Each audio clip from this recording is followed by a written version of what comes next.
Hi guys, welcome to another episode of the Armourer's Bench. Today we're going to take a look at something a little bit different. An HK briefcase gun. Let's bring the camera forward and take a look inside. Officially referred to by Heckler Koch as the Spezialkoffer, or special case, the briefcase gun, sometimes also referred to as the operational briefcase, is a clandestine weapon system designed for personal protection details. The special case was introduced in the late 1970s, offering the firepower of an MP5K in a concealed package which could be quickly brought into action. Here, on the right hand side, we can see the special case featuring in an HK brochure dating from the mid-80s.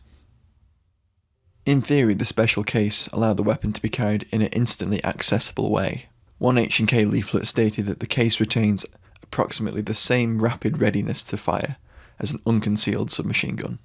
The case had the added advantage of being able to be operated with just one hand.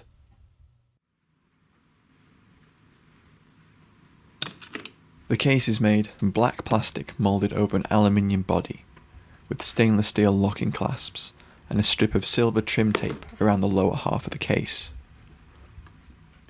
To build the case, H&K turned to Hofbauer, a German manufacturer who specialised in blow-moulded protective cases for tools and equipment. Inside the case, H&K used a modified Stanag claw mount with a modified release lever. The claw mount system holds the weapon in place, and the firing mechanism connects a trigger in the briefcase's handle to the weapon's trigger inside.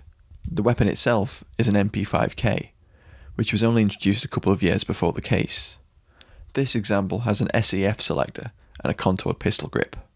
Also inside the case, below the weapon, is a clip to hold a standard plastic MP5 cleaning kit, while inside the lid of the case there is a clip to hold a spare magazine.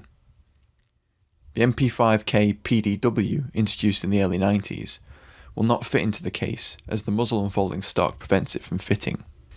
The muzzle of the MP5K's 4.5-inch barrel fits into a tube or shroud in the left-hand side of the case that lines it up with an exit hole in the case's body. The trigger in the case's handle works through a series of linkages which connect it with the MP5K's trigger. Pulling the external trigger upwards pulls a linkage forward, which in turn acts on a pivoted arm which pulls the weapon's trigger. We can see here as I pull the handle trigger how the linkage transfers this pull to the weapon's trigger. There is some variation to the trigger mechanisms, with a slightly dogged leg rather than straight trigger arm being introduced to allow the use of MP5Ks with ambidextrous selectors. The case has a built-in safety on the left-hand side of its handle. When pulled to the rear with the thumb, it moves a blocking bar backwards and allows the trigger inside the handle to travel upwards to fire the weapon. We can see how this works in this photograph of another case's trigger mechanism disassembled. Here's another view of how the case functions. At the front is a muzzle shroud that aligns the weapon with the exit hole. The MP5K is cocked normally, and the case has to be opened to reload, clear stoppages. There's no room for the classic HK slap, sadly. Here we can see the trigger mechanism working and dry firing the gun. In addition to the case we're examining, there is also another version based on a leather satchel style briefcase known as the special bag. Instead of the moulded plastic case, the MP5K is held inside a leather case with a reach inside opening which allows the user to put their hand inside and operate the weapon. The gun is still held in the same kind of claw mount, but the leather case does not have the integrated trigger in the handle. The upper half of the case, held in place by 4 snap buttons, could come free of the lower section to allow the MP5K to be quickly accessed for reloading or removal from the claw mount. As you might expect, aiming a briefcase is no easy feat.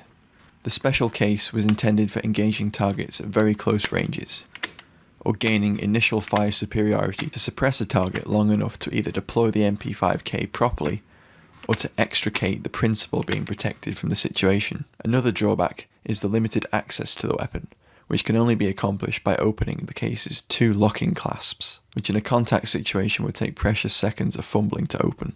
H&K continue to offer the case, with 2 models being offered on their website. The original briefcase and a slightly different plastic shelled quick deploy case. Thanks for watching, guys. I hope you enjoyed this video looking at the HK briefcase gun. And don't forget to like, share and subscribe.